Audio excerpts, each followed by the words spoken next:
இப்போ மணி heist season 2 episode 1 அந்த இடத்துல இருந்து ஆரம்பிக்கிறாங்க. ரக்கேல் எல்லா எவிடன்ஸும் நமக்கு கிடைச்சிருச்சுன்ற மாதிரி ரொம்ப சந்தோஷமா இருக்காங்க. அப்போ கீழே ஒரு ஆள் கூப்பிடுறாரு. போய் பார்த்தா சாப்பிட்றதுக்கு மீன் இருக்கு. இப்போதான் இங்க சாப்பிட்டு யூஸ் பண்ண மாதிரி இருக்குன்ற மாதிரி கட்டுறாரு. அது மட்டும் இல்லாம அந்த ஃபார்மசிலேருந்து கொண்டு வந்த பேப்பர்ஸும் இந்த இடத்துல தான் இருக்கு. அப்போ 30 மணி நேரத்துக்கு முன்னாடி யாரோ ஒருத்தன் உள்ள வந்துட்டு போயிருக்கான். இந்த இடத்துல இருக்கிற மொத்த செக்யூரிட்டியும் அலர்ட் பண்ணுங்கன்னு சொன்னோன்னே 10 கிலோமீட்டர் ரேடியஸ்க்கு இருக்கிற எல்லா செக்யூரிட்டியும் பலப்படுத்துறாங்க. எல்லாமே நம்ம கையில தான் இருக்குன்னு ரக்கேல் சந்தோஷப்படும் போது ப்ரொஃபஸரை கட்டுறாங்க. அவர் முகத்துல பதட்டத்தையே காணும். அடுத்து அங்கே ஃபாரன்சிக் டிபார்ட்மெண்ட் ஆளு கைரேகை 8 கிடைச்சிருக்கு. ஆனா இங்க இருக்கிற எல்லா கைரேகையும் மேட்ச் ஆகல. வெறும் டோக்கியோட கைரேகை மட்டும்தான் மேட்ச் ஆயிருக்குன்ற மாதிரி எடுத்துட்டு வந்து தராங்க. இதை கேட்டவுடனே ரக்கேலுக்கு ஏதோ ஒன்று தப்பா படுது. அங்க இருக்கிற கைரேகை பொருட்கள் எல்லாத்தையுமே காட்டுறாங்க. பெர்லினோட கைரேகை, ரியோது, டோக்கியோது 3 பேருது மட்டும்தான் இருக்கு. அங்கதாங்க ப்ரொஃபஸர் ஒரு வேலை பார்த்துருக்காரு. ஃபார்மசிலேருந்து பேப்பர்ஸை கொண்டு வந்தோடனே இந்த இடத்துக்கு தான் வந்திருக்காரு. வந்து முதல்லயே இவர் ஏகப்பட்ட போலியான ஆட்களோட கைரேகை அந்த இடத்துல விட்டு போயிருக்காரு. இப்போ அந்த 3 பேரோட கைரேகை அங்கே ஆட் பண்ணிட்டு ஃபார்மசிலேருந்து கொண்டு வந்த டாக்குமெண்ட் எல்லாத்தையும் அங்கே வச்சுட்டு கிளம்பி போயிருக்காரு. இந்த மாதிரி போலீஸ்காரங்க இந்த இடத்துக்கு வரணும், தேடணும், இந்த கேஸ் இன்னொரு 3 நாளுக்கு எடுத்து அடிக்கணுன்றது தான் அவரோட பிளானு. ஏன்னா 3 நாள்ல இன்னும் இவங்க பணத்தை அச்சடிச்சா வேற லெவலில் அச்சடிப்பாங்க. ஒரு நாளைக்கே 80 லட்சம் யூரோஸ் வரைக்கும் இவங்க அச்சடிச்சிட்டு இருக்காங்க. பேங்க்குள்ள அச்சடிக்கிற வேலை பார்த்தா பரபரப்பா போயிட்டு இருக்கு. ரக்கேல் உடனே போலீஸ்காரரை பார்த்து, என்னோட எக்ஸ் ஹஸ்பண்டை வர சொல்லுங்க. என்ன அவரியா? ஆமா, அந்த விஷயத்துல அவர் தானே எக்ஸ்பர்ட்டு, அவரை வர சொல்லுங்கன்ற மாதிரி சொல்றாங்க. அப்புறம் பிரஸ் மீடியாலாம் அந்த இடத்துல வந்து கவர் பண்ணிக்கிட்டு இருக்காங்க. ப்ரொஃபஸர் வந்து ரக்கேலோட காருக்குள்ள தான் இருக்காரு. அங்கே ஒரு நோட் கிடைக்கும். அந்த நோட்டு வந்து டீச்சர்ஸ் பேரண்ட்ஸ்க்கு ஏதாவது சொல்லணும்னு நினைச்சாங்க, அதுல தான் எழுதி அனுப்புவாங்க. அவங்க பொண்ணோட நோட்டு தான் அது. அதை எடுத்து அவர் ஃபுல்லாக படித்து பார்த்துக்கிட்டு இருப்பாரு. அதில் பொண்ணை பற்றி அவங்க பாராட்டி எழுதியிருப்பாங்க. அப்புறமா உங்களை நான் மீட் பண்ணணும்னு நினைக்கிறேன். பவுலாவோட அப்பா என்னை மீட் பண்ண வந்திருந்தாரு. ஈவினிங் வந்து காஃபி குடிக்க போகலாமன்ற மாதிரி என்னையே கூப்பிடுறாரு. இதை எப்படி ஹேண்டில் பண்ணுறதுன்னு எனக்கு தெரியல. நம்ம 2 பேரும் தனியாக பேசினா நல்லா இருக்கும்னு நினைக்கிறேன்ற மாதிரி எழுதியிருப்பாங்க. அவர் நோட்டையும் கர்ச்சீஃபால தொடச்சிட்டு உள்ளே வச்சிருவாரு.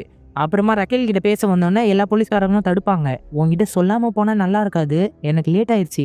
அப்படியே ரோட் சைடு போனேன்னா பஸ் இருக்கும், பஸ்ஸை பிடிச்சி நான் சிட்டி சைடு போயிடுறேன்ற மாதிரி சொல்லுவாரு. இல்லை நீங்கள் ஒரு நிமிஷம் இருங்க, இங்கேருந்து ஏதாவது வண்டி போகுதுன்ற மாதிரி போலீஸ்காரர்கிட்ட அவங்க கேட்பாங்க. இன்னும் கொஞ்ச நேரத்தில் எவிடன்ஸ் தூக்கிட்டு ஒரு வண்டி இங்கேருந்து போகும்னு சொல்லுவாரு. சரி, அப்போ நீங்கள் கொஞ்சம் வெயிட் பண்ணுங்க சல்வா, வண்டி இங்கேருந்து போகும்போது அந்த வண்டி கூடயே போயிருங்கன்னு பேசிட்டு இருப்பாங்க. அப்போ கீழே பார்த்தா ஒரு சிகரெட் துண்டு கிடைக்கும். மாட்டினாங்கடா அப்படின்னு சந்தோஷமா அவங்க எடுப்பாங்க. அப்படியே பார்த்தா அந்த சிகரெட் துண்டு, பாட்டிலோட மூடி, அதை கூட நம்ம ப்ரொஃபஸர் தான் போட்டு போயிருக்காரு. எல்லாத்தையுமே பிளான் பண்ணி செட் பண்றாருல. அடுத்து இங்க பேங்க்குள்ள கட்டுறாங்க. எல்லாருமே பதட்டமா இருக்காங்க. ப்ரொஃபஸருக்கு ஃபோன் அடிச்சா ஃபோன் எடுக்கல. அவர் தான் இந்த இடத்துல இருக்காருல்ல. இதோட நம்ம 3 தடவை ப்ரொஃபஸருக்கு ஃபோன் அடிச்சிட்டோம், அவர் எடுக்கவே இல்லை. இதுக்கு என்ன அர்த்தம்னு நமக்கு நல்லாவே தெரியும்ட்டு டென்வர் அப்பா சொல்றாரு. அப்படியே உங்க பிளான் பண்றதை கட்டுறாங்க. ப்ரொஃபஸர் தான் சொல்லியிருக்காரு, நீங்க உள்ள போன ஒவ்வொரு 6 மணி நேரத்துக்கு ஒரு தடவை ஒரு கால் நான் பண்ணுவேன். வெறும் செக் பண்றதுக்காக அந்த கால். 24 மணி நேரத்துல 4 கால் நான் உங்களுக்கு பண்ணுவேன். ஒருவேளை நீங்க கால் பண்ணலனா, நாங்க கால் பண்ணியும் நீங்க எடுக்கலனான்ற மாதிரி நைரோபி கேட்பா. அப்படி நடந்தா நான் போலீஸ் கிட்ட மாட்டிக்கிட்டேன்னு அர்த்தம். என்னை பிடிச்சி அவங்க விசாரிச்சுக்கிட்டு இருக்காங்கன்றது அர்த்தம்ன்ற மாதிரி ப்ரொஃபஸர் சொல்லியிருப்பாரு. இப்போ எல்லாருமே ப்ரொஃபஸர் போலீஸ் கிட்ட மாட்டிக்கிட்டாருன்ற மாதிரி தான் பதட்டப்படுவாங்க. ஆனா பெர்லின் தான் கூலா, இங்க பாருங்க 3 தடவை தான் கால் பண்ணியிருக்கோம்.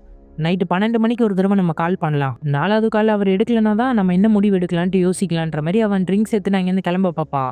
ஏன்டா நாங்கள் இங்கெல்லாம் டென்ஷனாக இருக்கோம், நீ அந்த பொண்ணு கூட போய் ஜாலியாக இருக்கலான்னு நினைக்கிறியான்ற மாதிரி டோக்கியோ கத்துவா. நீ என்ன இப்படி பேசுற, அவ என்னை உண்மையாக நேசிக்கிறான்ற மாதிரி சொல்லுவா.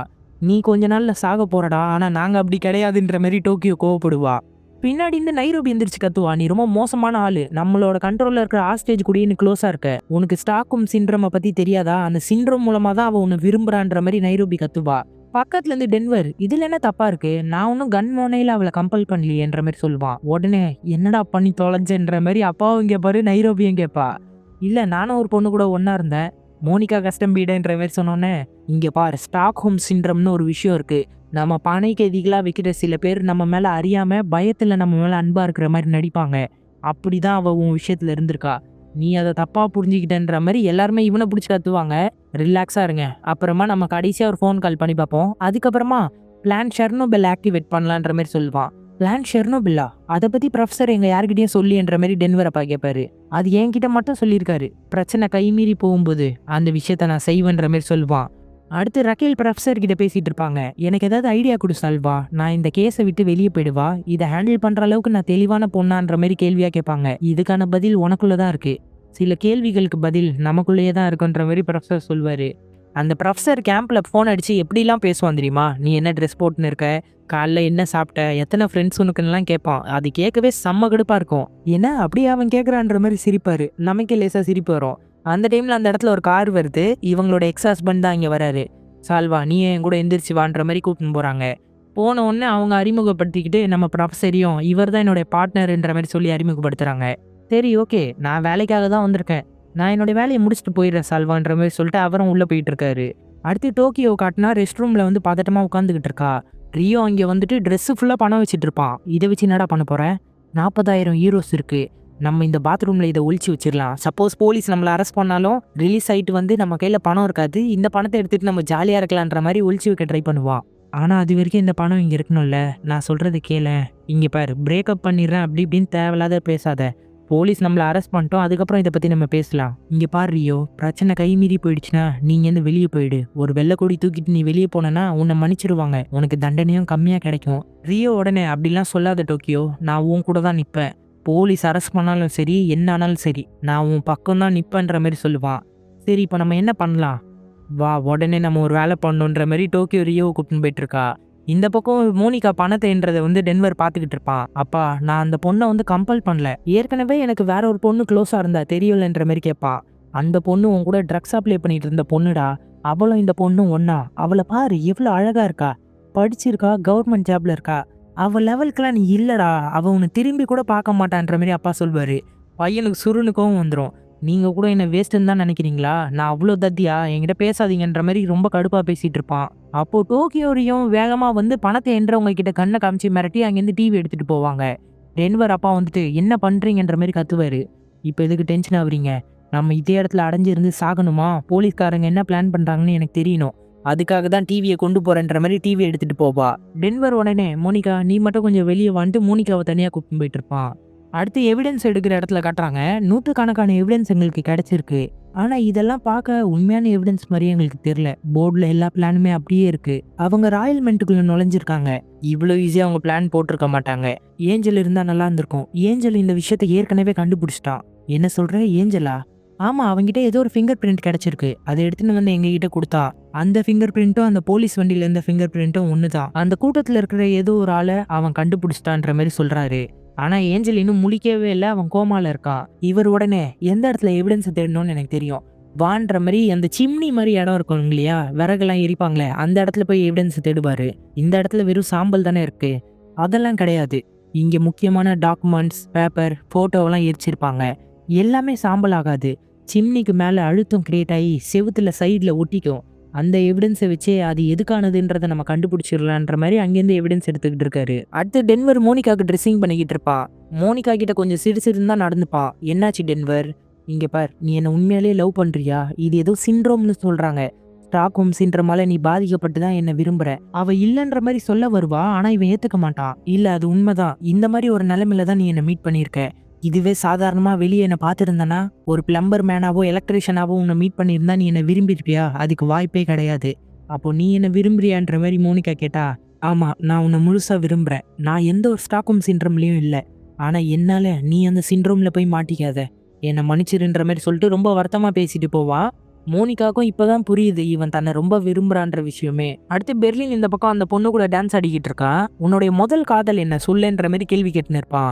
அந்த இடத்துல டக்குன்னு டோக்கியோ வந்து பெர்லின் ஒரு முக்கியமான விஷயம் வான்ற மாதிரி கூப்பிட்டு போறா. ப்ரொஃபஸரா இந்த பக்கம் டைமை பார்த்துக்கிட்டு ஐயோ ரொம்ப லேட் ஆகுதுன்ற மாதிரி உள்ளே போவார். அந்த போலீஸ்கார் தான் வெளியே இருப்பார். இங்கேருந்து ஏதோ வண்டி ஊர் சைடு போகுதுன்னு சொன்னாங்க, இப்போதைக்கு எந்த வண்டியை போகலன்ற மாதிரி சொல்வார். சரி நான் ரக்கேல் கிட்ட சொல்லிட்டீங்கன்னு கிளம்புறேன்ற மாதிரி உள்ளே வருவார். உள்ளே வந்து பார்த்தா அந்த சிம்னிலேருந்து எவிடன்ஸ் எடுத்துக்கிட்டு இருக்காங்க. இதை பார்த்தோன்னா ப்ரொஃபஸர் ஒரு மாதிரி பதட்டம் ஆயிடுறாரு. எல்லாத்தையுமே பிளான் பண்ணி பண்ண முடியுமா? அப்படியே ஒரு ஃப்ளாஷ்பேக்கை காட்டுறாங்க. பெர்லின் கிட்ட பேசிக்கிட்டே இருக்கும்போது ப்ரொஃபஸர் ஒரு சில ஃபோட்டோஸ் எரிப்பார். அதில் அவரோட அப்பாவோட ஃபோட்டோ, அவங்க அப்பா கூட எடுத்த ஃபோட்டோ எல்லாமே இருக்கும். இது எல்லாத்தையும் நீ எரிக்க போறியா? ஞாபகார்த்தமாக வச்சுக்கலாம்லன்ற மாதிரி பெர்லின் சொல்லுவான். நாளையிலேருந்து இதெல்லாம் ஞாபகங்கள் இல்லை, ஜெயிலுக்கு போக வேண்டிய ஒரு ஆளுக்கான எவிடன்ஸ், இது எதுவுமே இருக்கக்கூடாது. சில நினைவுகள் கஷ்டத்தை தரும், நம்ம எப்போவுமே எதிர்காலத்தை நினச்சி முன்னேறணுமே தவிர கடந்த கால நினைவுகளை நினச்சி அங்கேயே மாட்டிக்கிட்டு இருக்கக்கூடாது அப்படின்ட்டு எல்லாத்தையும் எரிப்பார். கடைசியாக ஒரு நியூஸ் பேப்பர் இருக்கும், கன்னால் ஷூட் பண்ணி இறந்த அவங்க அப்பாவோட ஃபோட்டோ தான் இருக்கும். இது நம்மளோட அப்பா அப்படின்ற மாதிரி சொல்கிறாரு. இப்போதான் தெரியுது பெர்லினும் ப்ரொஃபஸரும் அண்ணன் தம்பிங்க. பெர்லின் தான் அண்ணன், ப்ரொஃபஸர் வந்து தம்பி. அவருக்காக நம்ம இதை பண்ண போகிறோம். நாளிலேருந்து இது எல்லாம் ஒரு சரித்திரமாக மாறப்போகுது. கரெக்டு தான், அவருக்காக நம்ம என்ன வேணால் பண்ணலாம், அது தப்பே இல்லைன்ற மாதிரி ரெண்டு பேரும் பேசுகிறாங்க. அந்த எவிடன்ஸை தான் அவன் கலெக்ட் பண்ணி எடுத்துக்கிட்டு இருக்கான். ப்ரொஃபஸர் இதை பார்த்தோன்னே பயங்கரமாக பார்த்துட்டு போடுறாரு. அடுத்து இந்த பக்கம் காட்டுறாங்க டோக்கியோ பெர்லினை கூப்பிட்டு வந்தால எல்லாருமே டிவி பார்த்துக்கிட்டு இருக்காங்க. டிவியில் ப்ரொஃபஸர் அந்த வீட்டாண்ட போலீஸ்காரங்க கூட இருக்கிற விஷயத்த பார்த்துடுறாங்க. ஃபுல்லாக அவங்க நியூஸை இன்னும் பார்க்கல. ஆனால் இதை பார்த்த உடனே ப்ரொஃபஸர் அவங்க அரெஸ்ட் பண்ணிட்டாங்க. அதுவும் நம்ம இருந்த வீட்டு பக்கத்துலேயே அரெஸ்ட் பண்ணியிருக்காங்க. அவர் மாட்டிக்கிட்டாருன்ற மாதிரி எல்லாருமே பார்த்துட்டு படுவாங்க. அதுக்குள்ளே சிக்னல் கட் ஆகி டிவி வேற பிளாங்க் ஆகிடும். சிக்னலை வேற அந்த போலீஸ்காரங்க கட் பண்ணிட்டாங்கன்ட்டு ரியோ பதட்டப்படுவான். இப்போ எல்லாருக்குமே என்னன்னா ப்ரொஃபஸர் மாட்டிக்கிட்டாரு. அவர் மாட்டினதுனால நம்ம பிளான் லீக் ஆயிடுச்சு. நம்மளை உள்ள இறங்கி போட போறாங்கன்ற மாதிரி டோக்கியோ கத்துவா. பெர்லின் கிட்ட வந்துட்டு பிளான் செர்னோபில் ஆக்டிவேட் பண்ணு இப்போவேன்ற மாதிரி கத்துவா. அது இப்போ பண்ணக்கூடாது, நிலைமை ரொம்ப மோசமானதான் பண்ணணும். நான் ப்ரொஃபஸரை நம்புறேன். இன்னும் 5 மணி நேரம் கழிச்சு அவர் நமக்கு கால் பண்ணுவாரு. அப்படி இல்லைன்னா நான் என்ன பண்ணணுன்ட்டு சொல்றேன்ற மாதிரி சொல்லுவான். இப்போவே நம்ம இங்கேருந்து வெளியே போகணுன்ற மாதிரி டோக்கியோ கத்துப்பா. எப்பவுமே எனக்கு இந்த ஓட்டு மேல நம்பிக்கை கிடையாது. ஆனா இந்த நிலைமையில ஓட்டு எடுத்தாதான் சரி போல இருக்கு. நான் ப்ரொஃபஸர் பக்கம் நிக்கிறேன்ற மாதிரி பெர்லின் கையை தூக்கிட்டு ஒருத்தரா கேட்பான். முதல்ல ஹெல்சிங்கியை கேட்பான். ஹெல்சிங்கி நான் ப்ரொஃபஸரை நம்புறேன்ற மாதிரி சொல்லிடுவான். அப்படியே இந்த பக்கம் திரும்பி ரியோ கிட்ட கேட்பான். ரியோ உடனே நான் எப்போவுமே டோக்கியோ பக்கம் தான்ற மாதிரி சொல்லியிருப்பான். சரி ஓகே அப்படின்ட்டு டென்வர் அவங்க அப்பா கிட்ட கேட்டா, நான் ப்ரொஃபஸர் மேலே இருக்கிற நம்பிக்கையில் தான் இதில் இறங்கியிருக்கேன், நான் அவரை நம்புறேன்ற மாதிரி சொல்லுவான். அப்புறம் அவர் பையன் பக்கம் திரும்புவான். அவர் பையனும் காசும் வேணாம் ஒரு மண்ணும் வேணாம், இங்கேருந்து எஸ்கேப் ஆகி போனாலே போதுன்ற மாதிரி சொல்லுவான். 3க்கு 3 ஓட்டு ரொம்ப கரெக்டாக இருக்கு. நீ சொல்லு நைரோபி, கடைசியாக உன்னோட ஓட்டு தான் யார் பக்கம் நிற்க போற? அவ ஒரு மாதிரி பதட்டமாயிட்டு, இங்கே பாருங்க ப்ரொஃபஸரை நான் நம்புகிறேன், அவர் மாட்டிக்கிட்டாருங்கிற விஷயத்த என்னால் நம்பவே முடியல. எதுவாக இருந்தாலும் நான் பெர்லின் பக்கம் தான் இப்போ நிற்பேன்ற மாதிரி சொல்லிட்டு அங்கேருந்து போயிடுவா. அவ்வளோதான் முடிஞ்சுது, 5 மணி நேரத்துக்கு அப்புறம் பார்ப்போன்ற மாதிரி சொல்லிட்டு அவனும் அங்கேருந்து கிளம்பி போயிடுறான். இந்த பக்கம் எவிடன்ஸ் எடுத்துட்டு அவன் கிளம்ப போகிறான். இங்கே பாரு ரக்கேல், நான் இங்கேருந்து கிளம்பலான்னு சொல்கிறதுக்காக தான் உங்ககிட்ட வந்தேன். எனக்கு ஆல்ரெடி ரொம்ப லேட் ஆகிடுச்சு. நான் சிட்டி சைடு போனோன்னு அவர் சொல்லும் போதே அந்த எவிடன்ஸை வச்சுக்கிறவரும் நானும் அங்கே தான் போகிறேன், நான் வேணா அவரை ட்ராப் பண்ணிடுறேன்ற மாதிரி சொல்கிறாரு. ப்ரொஃபஸர் அப்போ எனக்கு உதவியாக இருக்கும், நானும் உங்கள் கூட வரேன்ற மாதிரி சொல்கிறாரு. ப்ரொஃபஸர் அவங்க கூட சேர்ந்து கிளம்பிட்டு இருக்காரு. இந்த பக்கம் பெர்லின் ப்ரொஃபஸருக்கு ஃபோன் அடிச்சு பார்த்தா அந்த பக்கம் ப்ரொஃபஸர் ஃபோன் எடுக்கல. அப்புறம் ஹெல்சிங்கி என்ன பண்ணுறான்னு பார்த்தா ஹாஸ்டலை தனியாக ஒரு இடத்துக்கு கூப்பிட்டு வரான். ரொம்பவே மனசை கஷ்டப்படுத்துகிற விஷயம்தான். அவன் உயிருக்கு போராடிட்டு இருக்கிறதுனால கொஞ்ச நேரத்தில் முடிஞ்சிடும் ஹாஸ்டலோ, என்னை மன்னிச்சிடுன்ற மாதிரி தலகாணியை வச்சு மூச்சை அடித்து அவரை சாவடிச்சிடுறான். இது ஒரு வகையில் பார்த்தா கஷ்டமாக தான் இருக்குது. ஆனால் உயிருக்கு போராடிட்டு இருக்கிற ஒருத்தருக்கு சுமூகமான மரணத்தை கொடுத்துட்டான். அப்புறம் இந்த பக்கம் 3 பேரும் பார்த்தா வெஸ்ட் போட்டுக்கிட்டு கன் எடுத்துக்கிட்டு இருக்காங்க. இவங்க வேகமாக வெளியே போயிட்டு இருக்காங்க. எங்கே போகிறாங்கன்னு பார்த்தா பெர்லினை கன் முனையில் நிறுத்துறாங்க. அவனும் கன் எடுத்து நீட்டுறான். ஒழுங்கா கன்னை கீழே இறக்கு, இனி நாங்கள் சொல்கிறது தான்ற மாதிரி கத்துவா. சரி ஓகே அப்படின்ற மாதிரி கன்னை அவன் அமைதியாக வச்சிடறான். அவனை கன் முனையில் 3 பேரும் கூப்பிட்டு போகிறாங்க. என்னடா பண்ணுறா டோக்கியோ, பைத்தியமாடான்ற மாதிரி நமக்கே இருக்கும். அப்படியே டோக்கியோ வாய்ஸ் ஓவரில் ஒன்று சொல்கிறா, எனக்கு எது சரின்னு பட்டுச்சோ அதை தான் நான் பண்ணேன், நம்ம உயிருக்காக போராடுறது தானே மனித இயல்புன்ற மாதிரி டோக்கியோ சொல்கிறா. அப்படியே சீசன் 2ஓட எபிசோடு 1 முடிக்கிறாங்க. ஸோ இது வரைக்கும் சேனலை சப்ஸ்கிரைப் பண்ணாமல் பார்த்துட்டு இருந்தீங்கன்னா சப்ஸ்கிரைப் பண்ணிக்கோங்க. சோஷியல் மீடியாவில் நம்மளை ஃபாலோ பண்ணாதவங்க டிஸ்கிரிப்ஷனில் லிங்க் கொடுத்துருக்கேன், அதை யூஸ் பண்ணி ஃபாலோ பண்ணிக்கோங்க. தேங்க்யூ.